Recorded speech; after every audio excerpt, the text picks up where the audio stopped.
So, I made a promise and I intend to keep it. We're back again talking about the Minish Cap PC port. Now, if you didn't catch the last video, I'll quickly run through it. This man on Discord has been working on a Minish Cap PC port basically single-handedly. There wasn't a Discord server originally, now there is. They asked me to make it, and so I did. It'll be linked in the description and we'll talk about it at the end of this video. Now again, in the last video, I did get a build to test out the Minish Cap PC port, but unfortunately, I couldn't get it to work. It was just giving me a whole lot of errors and it was basically unusable. And this time around, I was given a build to test it again, which is awesome to see. He did claim that, he tried to fix it, but unfortunately, just like the last time, I was getting error after error and I just couldn't get it to run at all. Luckily, fellow but much more popular YouTuber Video Game Esoterica also got a build and he managed to get it running. He then sent me a tutorial on how to get it running myself, and man, huge shout outs to him. That was very cool of him. Link in description to his video on this, but I'm going to be going into much more depth. I also want to show exactly how far you can get into the Minish Cap PC port, because just looking at this footage, it looks amazing. It looks basically almost done already, but the thing is, this port is not beatable currently. In fact, I do not believe it is possible to get into the first dungeon. Now, this gameplay will play in the background. As you can tell by the little top bar there, this is not running in full screen. I had to crop it again, so if it looks a little low quality, that's why. However, it is a lot more high quality than the footage I got in the last video. Being able to record it myself really does help a lot. And yeah, what you're looking at right now is the Minish Cap running on PC, 60 FPS, no problem. I will say, this entire port ran amazingly. I mean, it's a Game Boy Advance game. It probably should run amazingly, but literally no stutters, no frame drops, nothing. It ran perfectly the entire time. Again, Game Boy Advance game though, so it's not like that big of a deal. But what is a big deal is the visuals. It was so crisp looking. Even zoomed in, this looks amazing. It looks very similar to what you would get running it at a higher resolution on MGBA or something like that. Now, I did ask him about the ability to make the game full screen, and he said he's going to be working on it soon. He needs to get it right so when you full screen it, it's not blurry, whatever resolution you're full screening it to. Now, just because the game looks great right here doesn't mean the game looks flawless. As you can see right here, there is a small visual glitch when Link tries to walk down the stairs. This was in the last build as well. It doesn't appear like there's many differences between that build and this build, just that now I can run it. I'll talk about the visual glitches as they come up. For now, let's talk about something else, that being controls. Now, currently, there's no gamepad support. Now, I did ask him about this because obviously not having gamepad support is a pretty big issue. He said simply that he's going to be implementing it soon and that it shouldn't be too hard to implement. As well as this, I believe I forgot to mention this in the last video, but he is going to be working on widescreen support, which is great to see. Going back to the visual glitches though, as you can see right here, during this cutscene while Zelda is walking out, the doors are completely fried in the exact same way that they fried when Link walked down the stairs. Clearly there's something going on here, but we have more pressing issues. While the text boxes look great for the most part, as you can see right here during this cutscene specifically when Zelda calls out to you,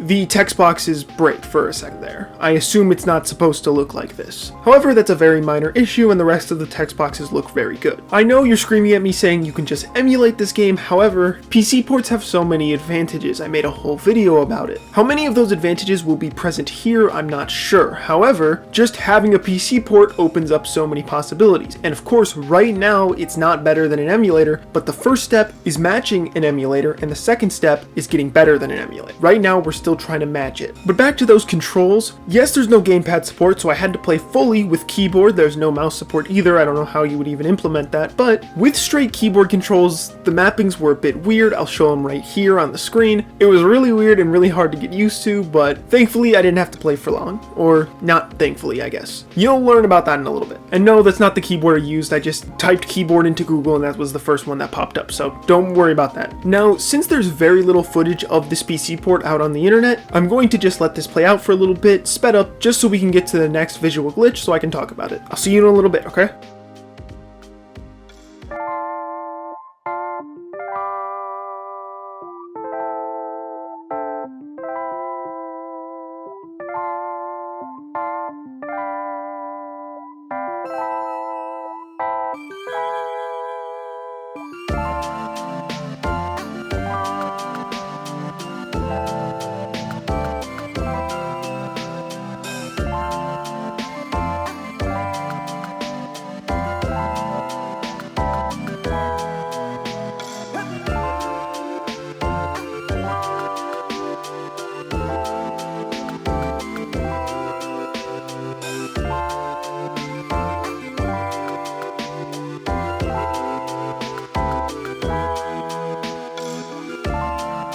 Slowing down a little, as you can see right here, I grabbed the map, and the map is a little bit fried. I'm not really sure what would be causing this, but it's a pretty minor issue and I didn't notice it anywhere else. In fact, I didn't notice it when I was just playing for the first time. I had to rewatch this footage to notice it, so it's really not that big of a deal, but it is interesting. Moving on from this, there is a big elephant in the room that I haven't addressed yet. Please take a listen to what the game sounds like.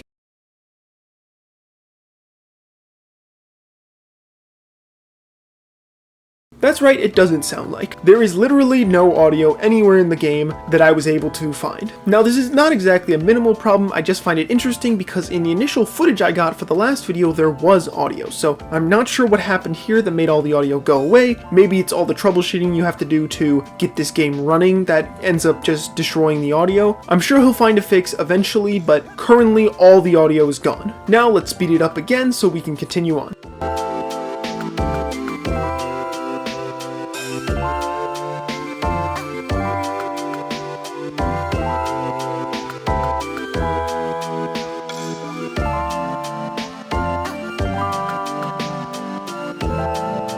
Now, if you didn't know, I've never played the Minish Cap. However, even I knew something was wrong here. As you can see, Eslo, the hat, is in pain, and you're supposed to kill the two enemies attacking him. However, you don't kill them. They vanish into the ether. This is bizarre, and I'm not sure exactly what could be causing this, but you do kill enemies. Like, I killed enemies earlier in the footage, so I'm not really sure at all what is going on here. I wasn't told about this. Maybe this will end up being turned into a positive thing one day. You know, you get to skip parts that you've already played before. But currently I have no idea why it's doing this. Moving on from that though, we find our first roadblock of the game. After turning very small and going through this log, you come across a broken set piece. If you didn't know, these two lily pads are supposed to be rotating around the river, allowing you to pass. They don't, so it's impossible to get to the first dungeon. There might be a way with reloading saves to try and get them to start rotating again, but I couldn't find it. Actually, at first I thought I was just being dumb and this was a puzzle I didn't understand, but after checking a tutorial, it seems like these are supposed to be rotating right at the start. So yeah, it's broken. However, up till then, it's very, very good. Very few visual glitches and places that would remind you that you're playing on a PC port and not an emulator. It mostly just feels and looks like an emulator. And yeah, I can't wait to see more updates of this. And speaking of updates, the creator of this port will be sharing some on the Discord server. So let's look at that Discord server. This is the Discord server. As you can see, there's not a lot of channels here yet, or a lot of people, but it is basically brand new. At the time of recording, it is April 28th, and I'm uploading this tomorrow, so by the time you watch this, it's probably going to only be a day old. Link in the description for this server. It is completely open. You can come in, you can say a few things, and yes, I did get the creator of the port to agree to share news here, so you'll get the updates first. The name, the Minish Cap Eslo Edition, is just something I came up with in 30 seconds. This PC port does not currently have a name. I just came up with this because I needed a name for the server. And this picture I just found on Pinterest. I'm probably going to change it later. I did make the server, but of course the creator of the channel has a special role, as well as Video Game Esoterica, because he asked very politely. Like I said, brand new, not a lot of people here. We only got 2 YouTubers, this guy, the guy who's making the port, and of course Hatsune Miku, the famous Vocaloid. So join up for new news. The creator said he will be announcing stuff soon. And yeah, that's all the new news about the Minish Cap PC port. It's amazing how much progress is being made on it, and I really hope the developer finds it in his heart to accept testers and other developers to help him. Of course, if he doesn't want that, don't bother him about it, but I would be surprised if he is really, really against it. I promise I will be covering this port until it releases fully. Links to everything in the description. Go follow my Twitter. I share updates there before anywhere else. Thanks for watching. I'll see you next time.